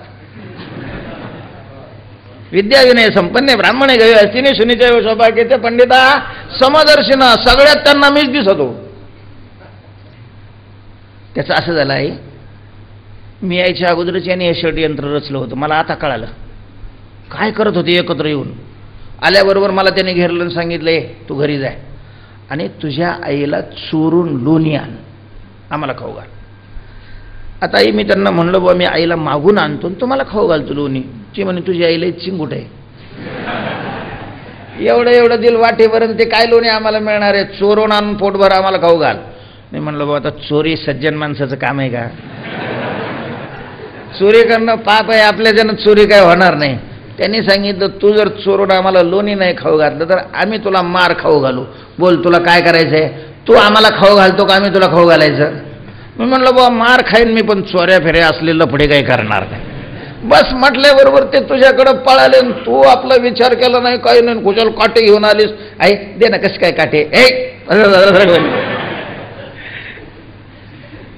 यशोदेला बनवून इतकं सांगितलं की थोडा संशय आला. खरं पोराने असं तर केलं नसेल. समोर बळराम दिसला. बळरामाला विचारलं बळराम कृष्णाने माती खाल्ली? हा मैया मी पाहिली त्यांनी माती खाल्लेली आहे. मग पुन्हा यशोदेचा विचार त्याने कृष्णा तुझा भाऊ सांगतोय तो माती खाल्ली. आई साक्ष कोणाची घ्यावी हे तर तुला कळतच नाही. अगं भाऊबंद तर नेहमी उन्याचं वाटेकरी राहतं. त्याला तर रोज मी तू मला मारावं ही अपेक्षा असते त्याची. तो कशाला माझ्याकडून बोलन? तोच तर त्या सगळ्या षडयंत्राचा सूत्रधार आहे. खोटं बोलतोय तो म्हणजे तो खोटं बोलतो. हा पोरं खोटं बोलतात. हा म्हणजे सगळे खोटे तो एकटाच खरा. आई 1.25 लाखातलं बोललीस, 1.25 लाखातलं बोललीस. वेदशास्त्राचा हाच अशा प्रकारचा सिद्धांत आहे. तुला माहिती नसेल शंकराचार्य काय म्हणणार आहे ते. हा काय श्लोकार्धेन प्रवक्ष्यामी यदुक्तम ग्रंथ कोटिभिः ब्रह्मसत्यम जगन्मिथ्या. आई ब्रह्म म्हणजे मी खरा आणि सगळं खोटं. तुकाराम महाराज सुद्धा म्हणतात तुका म्हणे तूची खरा हे रे भाऊ का पसारा. आई कुठं शिकली बरं तू? मी खराब सगळे खोटे, हे कुठं शिकली? येशूने त्याला इस्रायलला कृष्णा सावटपणा नको करू, माती खाल्ली की नाही हे सांग पण दिशी. कृष्णाने सांगितलं आई मी तर माती खाल्ली नाही, आता काय करावं? अशी त्याला वाटलं की आणि माती खाल्लेली असेल तर तोंडाला कुठं ना कुठं चिकटलेली असणार आहे, मग तू आ करून दाखव, आ कर. त्याला वाटलं आता बरी आहे का पंचायत, कारण यांनी माती खाल्लेलीच होती. आ केलं तर माती दिसणार आणि मग आपण गुन्हेगार साबित होऊ. तो सांगितलं मी माती नाही खाल्ली तर आ का करीन? त्यांनी सांगितलं मग तू माती खाल्लेली नाही, तुला आ करायला काय अडचण आहे, कर. नाही त्याला तर डर कसली, आ कर. तो काही तोंड उघडी नाही गेला. मग शेवट यशोदेने दंडा उचलला, ओ कर मारीन. असं मारण्याचं आव्हान आहे. यालाही माहिती होतं ती मारू शकत नाही, कारण तिच्या अंतःकरणात प्रेम होतं. नको मारू, नको मारू, नको. जसं काय घाबरल्याचं रूप आणलं, मी आ करतो, आ करतो, आ करतो. मनामध्ये म्हणायला लागला की ही मॅडम स्वतःला काय समजते, मला काटे घेऊन हाणायला आलेली आहे. हीच काय पोरग वाटलो मी, तुझा बापाचा बाप आहे मी, सगळ्या जगाचा उत्पत्ती करताय. माझी नुसती भोवई वाढली तर काय थरथर थरथर थरथर कापतोय, आणि हे एवढं टिपरू घेऊन आले. तिला दाखवावं जरा मी कोण आहे, असं भगवंतांनी संकल्प केला. आणि घाबरत घाबरत भेने भेने जायचे. ज्ञानोबाराय वर्णन करतात त्याचं. मग भेने भेने जायचे, मुखी झाडा द्यावयाचे निमिषे. तोंडामध्ये काय आहे याचं संशोधन करण्याच्या निमित्तानं त्यांनी तोंड उघडलं आणि यशोदेने नुसतं मधी पाहिलं. आणि यांनी 14 भुवन म्हणजे एकच ब्रह्मांड दाखवलं, सगळं नाही दाखवलं विश्वरूप, एक ब्रह्मांड दाखवलं. 14 भुवने सावकाशे दाविली ती यथावकाश 14 भुवन दाखवली. नुसती यशोदा ते असं फिरवायचा.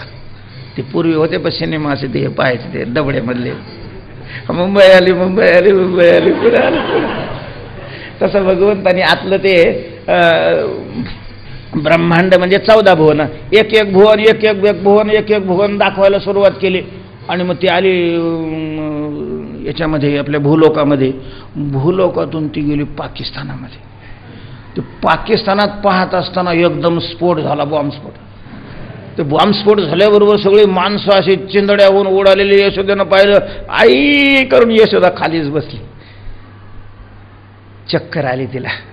याने गळ्यात हात घातला, प्रेमाने तिच्याकडे पाहिल्याबरोबर त्याची चक्कर गेली. याने त्याला उचललं. त्याने सांगितलं आई मी नाही माती खाल्ली ना. तो म्हणली नाही माहीत माती खाल्लेली, थोडे पोरच खोटं बोलतात, तिला सोडून गेली. तेव्हा भेने भेने जैसे मुखी झाडा द्यावयाचे आणि मिसे 14 भुवने सावकाशे. तिला 14 भुवनं दाखवली होती. ना तरी मधुवने ध्रुवाशी केले की कपोल शंकेशी होतले आणि वेदाची मती ठेले तो लागला बोलू. किंवा भगवंतांनी शक्तिपात केल्यानंतर कसं कार्य घडतं त्याचं दुसरं उदाहरण आहे की मधुवनी ध्रुवाशी. ध्रुव 5.5 वर्षाचा मुलगा देव आपल्याला बापाची मांडी देईल म्हणून तपश्चर्या करण्याकरता मधुवनामध्ये तपश्चर्या करू लागलेला आहे. आणि ज्या वेळेला त्याने श्वासही बंद केला, भगवान समोर प्रगट झालेले आहेत. त्याला वाटतंय भगवंताचं स्तवन करावं, स्तुती करावी, पण कशी स्तुती करावी कळेना गेलं. त्यावेळेला भगवंतांनी आपला शंख त्याच्या गालाला लावला आणि त्याद्वारे त्याच्यावर शक्तिपात केलाय. आणि मग त्यांनी अशी स्तुती केली का वेदाची बुद्धीही अर्थ कळाना गेली म्हणून स्तंभित झालेली आहे. तैसा अनुग्रह पैराया श्रीहरी केला धनंजया, आता कोणीकडे ही माया ऐसा भाषा नेनेतो. अशा प्रकारचा अनुग्रह भगवंतांनी अर्जुनावर केलेला आहे. आणि भगवंताचा अनुग्रह झाल्यामुळं भगवंताच्या दर्शनाच्या मध्ये आडवी येणारी ही माया तर राहिली नाही, पण माया नावाची भाषाही तिथं त्याला ऐकायला राहिली नाही. एकसरी ऐश्वर्य ते जे पाहिले त्या चमत्काराचे कारण झाले, चित्त समाजी बुडून गेले विस्मयाची. एकदम अशा प्रकारच्या भगवंताच्या ऐश्वर्य तेज, ते तेज त्याला उजळलेलं दिसू लागलेलं आहे. आणि नुसतं आश्चर्य आश्चर्य आश्चर्याचा एक कारणव झाला. एक कारणव म्हणजे सृष्टी ब्रह्मदेवाचा दिवस संपल्यानंतर ब्रह्मलोकापर्यंत पूर्ण पाणी होऊन जातं. पृथ्वी पाण्यामध्ये विरघळून जाते आणि नुसतं पाणीच राहतं, पाण्याशिवाय दुसरं काही राहत नाही. त्याला काय म्हणतात? एकार्णव अशा प्रकारचं म्हणतात. एकार्णव झाला तरंग बुडाला, तसं आश्चर्याचा एकारणव अर्जुनाच्या जीवनामध्ये झालेला आहे. चित्त समाजी बुडून ठेले विस्मयाच्या, चित्त त्या आश्चर्यामध्ये बुडून गेलेलं आहे. जैसा ब्रह्म पूर्णोदकी पोहे मार्कंडे एकाएकी, तैसा विश्वरूप कौतुकी पार्थ लोळे. पुराणामध्ये कथा आहे की मार्कंडे ऋषीने भगवंताकडे माया पाहण्याची इच्छा व्यक्त केली आणि भगवंतानी त्यांना माया दाखवली. त्यावेळेला तोच प्रलयकाल दाखवला. 100 वर्ष पाऊसच नाही पडला. 12 सूर्य अशा प्रकारचे, किंवा सूर्य 12ही कलांनी प्रदीप्त झालं. सगळी राख झाली पृथ्वीची आणि 100 वर्ष सारखा मग पाऊस पडला आणि सगळे समुद्र एक होऊन गेले. सगळी पृथ्वी विरून गेलेली आहे. नुसतं पाणीच पाणी. एकटाच मार्कंडेय त्याच्यात पोहत होता. नुसताच पोहत. कुणकुडं जावं तर काय दिसायला लागलं? पाणीच अशा प्रकार दिसायला लागलं. ब्रह्म पूर्णोदकी, ब्रह्मलोकापर्यंत असलेल्या पूर्ण पाण्यामध्ये एकाकी मार्कंडेय पोहे. एकटाच मार्कंडेय पोहत होता.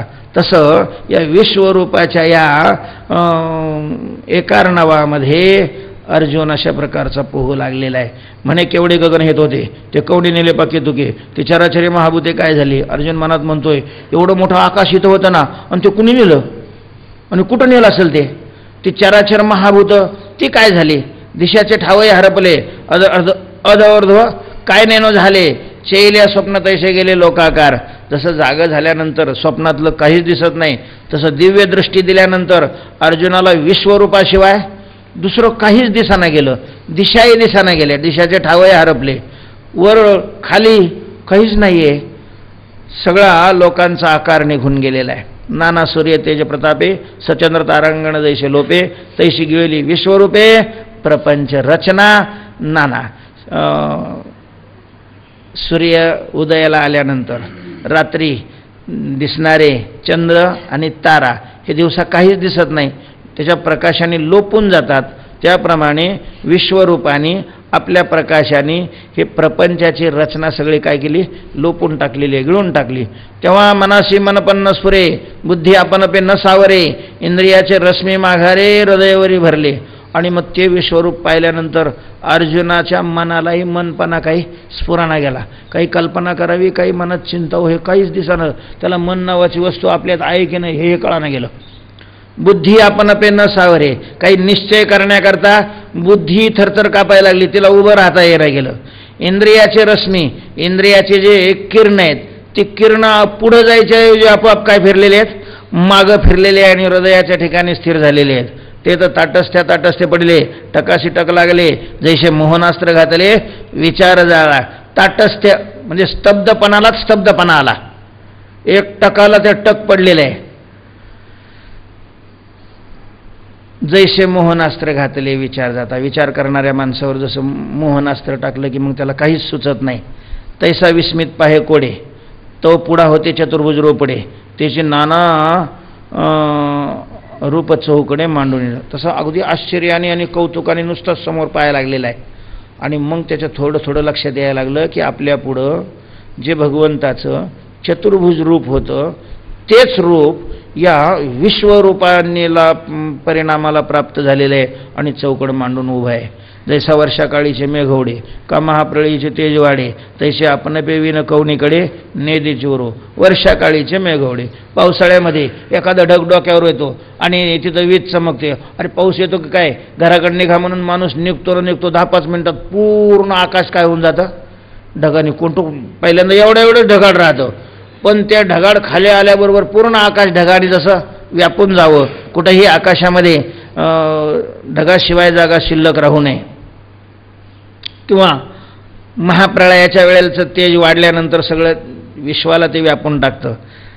त्याप्रमाणे आपण पेविन या विश्वरूपाने स्वतःच्या रूपाशिवाय काहीच अशा प्रकारचा अवकाश शिल्लक ठेवला नाही. नेदीची उरू प्रथम स्वरूप समाधान पाहुणे ठेला अर्जुन, सवेचे उघडले लोचन विश्वरूपाचे. पहिल्यांदा भगवंताचं ते स्वरूप पाहिल्यानंतर अर्जुनाला बरं वाटलं, आनंद अशा प्रकारचं वाटला. आणि पुन्हा त्याने डोळे उघडलेले आहेत, पुन्हा विश्वरूप पाहू लागलेला आहे. इहेची दोही डोळा पाहावे विश्वरूपा सगळा, तो श्रीकृष्णे सोहळा पुरविला ऐसा. आपण याच दोन्ही डोळ्यांनी सगळ्या विश्वरूपाला पाहावं अशा प्रकारची अर्जुनाची जी इच्छा होती ती भगवंतांनी या रूपाने पूर्ण केलेली आहे. अनेक वक्त्रनयनं अनेकाद्भुत दर्शनम अनेक दिव्याभरणम दिव्यानेको देताविधम. कसं होतं ते विश्वरूप, कसं पाहत होता अर्जुन? अनेक वक्त्र, याला अनेक तोंड आहेत, अनेक डोळे आहेत, अनेक अद्भुत आश्चर्यकारक त्यामध्ये दृश्य आहेत, अनेक दिव्याभरणम अनेक अलंकार आहेत, अनेक अशा प्रकारचे शस्त्र हातामध्ये आणि जसं काय मारण्याकरता उगारलेले आहेत असे दिव्य शस्त्र त्या रूपाच्या हातामध्ये आहेत. मग ते तर सैंग देखे वदने जैशी रमा नायकाची राजभुवने नाना प्रगटली निधाने लावण्य श्रेयेची. मग ते तर सैंग देखे वदने अर्जुन पाहू लागलेला आहे आणि त्याला दिसलेलं आहे की कितीतरी नुसतेच काय तोंडच तोंड आहेत. किती असतील? कशी? जैशी रमा नायकाची राजभुवने. रमानायक अर्थात भगवान कृष्ण.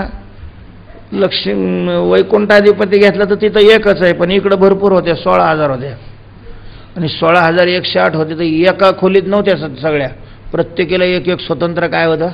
राजभुवन. प्रत्येकीला एक एक मोठं राजभुवन होतं आणि म्हणून जिकडं पाहावं तिकडं ते सगळे काय दिसायचे? याचेच राजभुवन दिसायचे. किंवा लावण्य श्रेयेची निधाने प्रगटली. लावण्य अर्थात सौंदर्याची जी लक्ष्मी आहे त्या लक्ष्मीची सौंदर्य ठेवण्याची जी हे आहेत निधान, त्या ठेवा तो प्रगट झालेला आहे की आनंदाची वने सासिन्नली जैशी सौंदर्य राणी जोडली तैशी मनोहरी देखील हरीचे वक्त्रे देणे. किंवा आनंदाची वन भराला आलेली आहेत किंवा सौंदर्यालाच राज्य प्राप्त झालेलं आहे अशा प्रकारची भगवंताची अत्यंत सुंदर मुख अर्जुन पाहू लागलेला आहे. तयाही माझी एक ऐके सावियाची भयानके काळ रात्रीची कटके उदयली जायची. आणि मग सगळीच भगवंताची, आता विश्व हेच त्याचं रूप म्हटल्यानंतर विश्वात सगळंच सुंदर नाही, त्याच्यामध्ये काही भयानक अशा प्रकारची भीतीदायक अशीही मुख त्याला दिसलेली आहेत. ती मुख म्हणजे कशी होती? तर काळ रात्रीची कटके जैशी उठविली. काळ रात्र आहे आणि काळ रात्रीमध्ये त्या काळ रात्रीनं आपलं सैन्य काय केलेलं आहे? उठवलं आहे. काळ रात्रीचं सैन्य म्हणजे काय? भुताडं. भयानक अशा प्रकारची हॅय हॅय हॅय करून जशी नाचतायत तशा प्रकारची तोंड दिसू लागलेली आहेत अर्जुनाला भगवंताची. काही की मृत्यूशीची मुखे झाली होकाजी भयाची दुर्गे पन्नासिली, की महाकुंडे उघडली प्रळयानळाची. किंवा मृत्यूलाच काय फुटलेले आहेत? मुख फुटलेले आहेत. आणि मग आता मृत्यू मुखाने काय करेल? सगट माणसाला गिळेल ना. होकाजी भयाची दुर्गे पन्नासिली, किंवा ते तोंड नाहीच मग भीतीचा किल्ला अशा प्रकारचा रचलेला आहे, पसरलेला आहे. की महाकुंडे उघडली प्रळयानळाची, किंवा प्रळय काळचा जो अग्नी त्याची कुंड अशा प्रकारची उघडलेली असं ते तोंडातून जाळ बाहेर येत होता.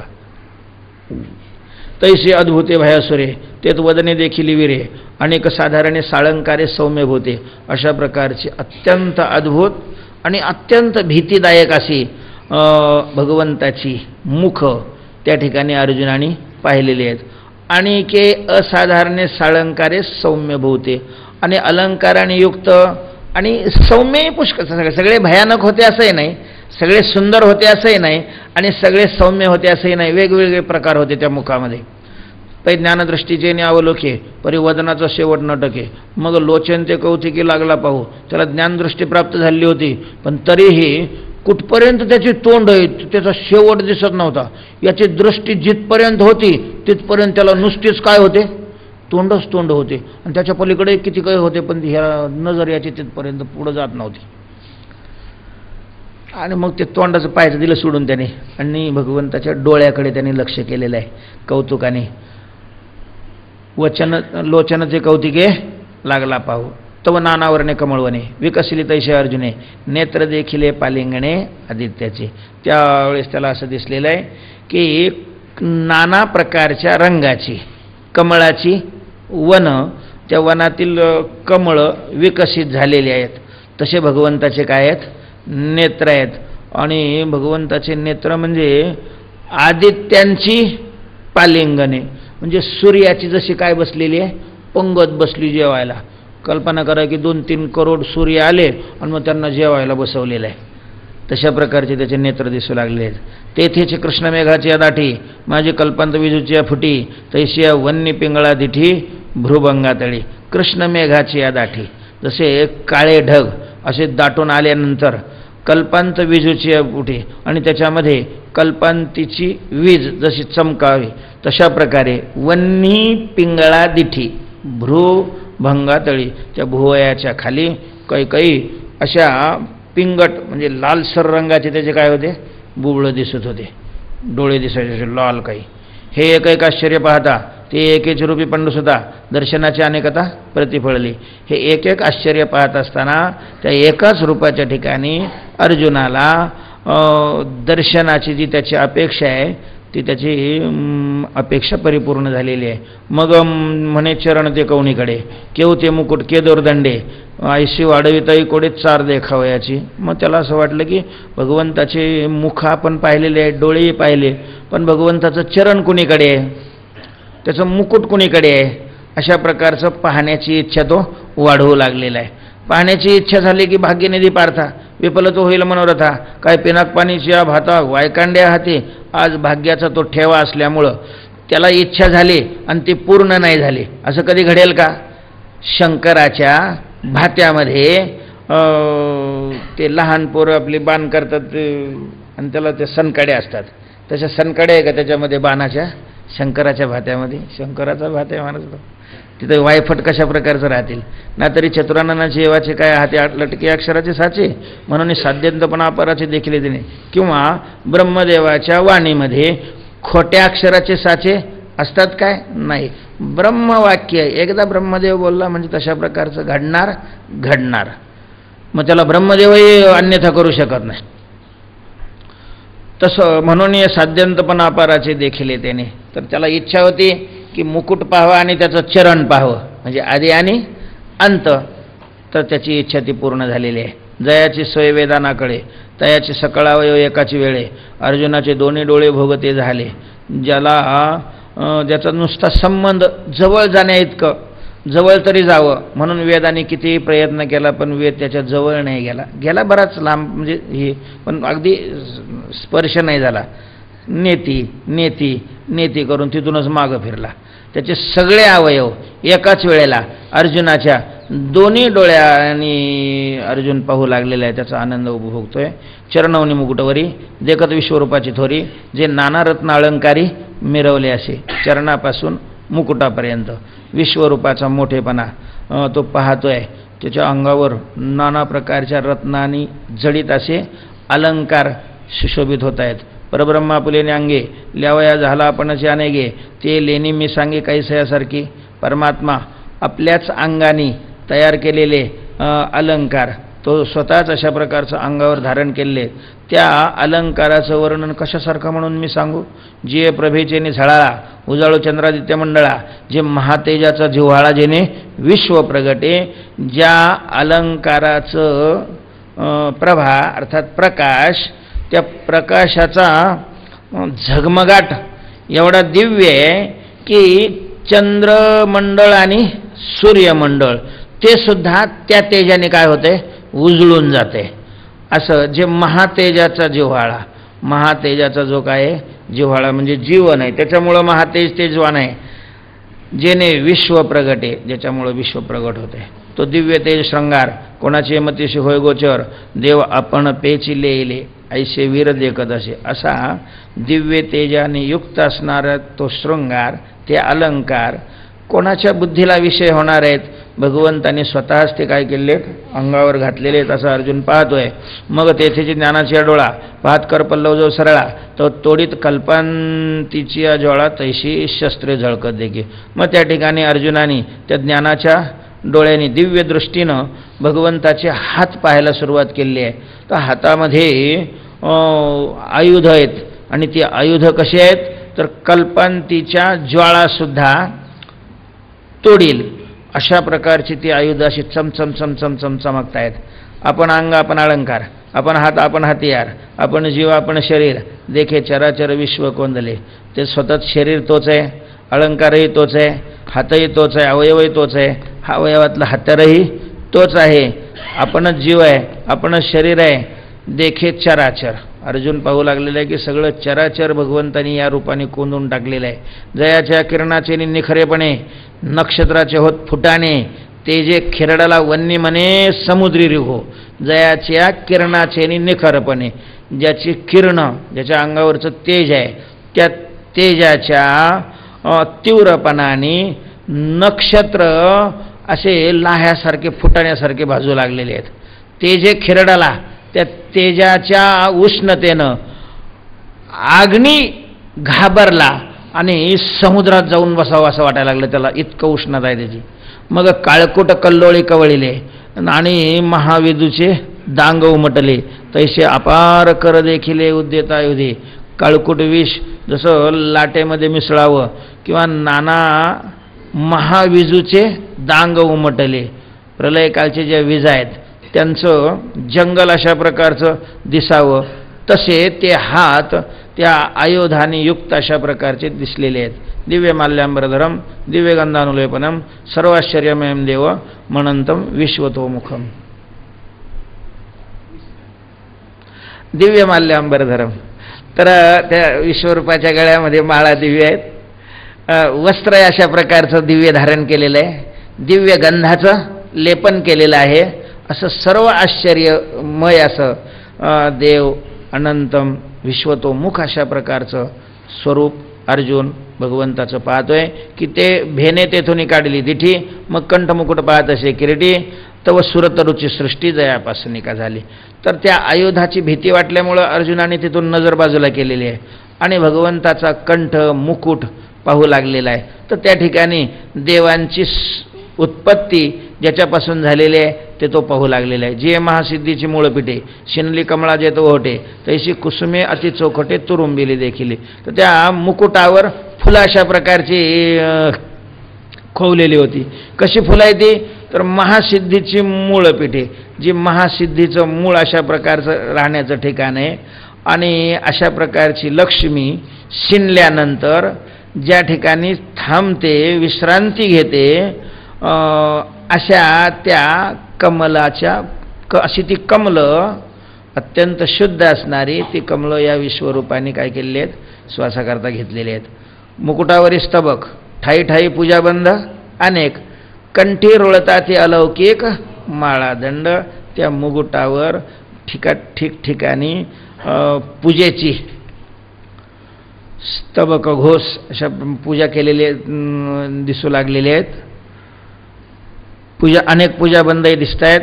कंठी अलौकिक माळा दंड रुळतात आणि गळ्यामध्ये अलौकिक अशा प्रकारचे माळा दंडासारख्या सुशोभित होत आहेत, झुलत आहेत. पुंडलिक वरदा हरे विठ्ठल श्री ज्ञानदेव माऊली ज्ञानेश्वर महाराज.